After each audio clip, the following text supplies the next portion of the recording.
Die geloof waardeur ek lewe, saamgestel uit die geskrifte van Ellen White, die groot doel van die lewe, en jaag na die doel om die prys te verkry van die hoë roeping van God in Christus Jesus, Filippense hoofstuk 3 vers 14.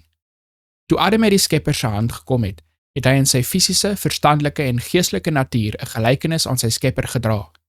God het die mens geskape na sy beeld, Genesis hoofstuk 1 vers 27, en dit was sy doel dat hoe langer die mens geleef het, hoe meer hy hierdie beeld sou openbaar, hoe meer sou hy die heerlikheid van die Skepper weerspieël. Al sy vermoëns was in staat tot ontwikkeling, hul kapasiteit en krag sou voortdurend toeneem.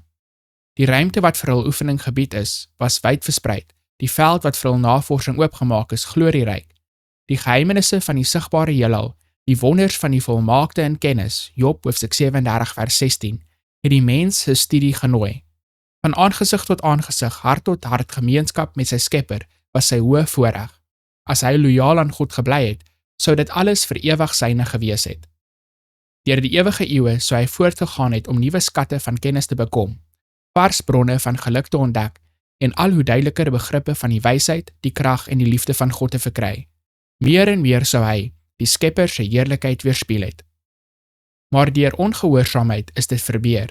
Deur sonde is die goddelike gelykenis geskend en byna uitgewis. Die mens se fisiese kragte is verswak, sy verstandelike vermoë is verminder, sy geestelike visie is verdoof. Hy het aan die dood onderworpe geword. Tog is die ras nie sonder hoop gelaat nie. Deur oneindige liefde en genade is die plan van verlossing bedink en 'n lewe van proeftyd is toegestaan. Om in die mens die beeld van sy Skepper te herstel, om hom terug te bring na die volmaaktheid waarin hy geskape is, om die ontwikkeling van liggaam, verstand en siel te bevorder, sodat die goddelike doel in sy skepping verwesenlik kon word. Dit sou die werk van verlossing wees. Dit is die doel van opvoeding, die groot doel van die lewe.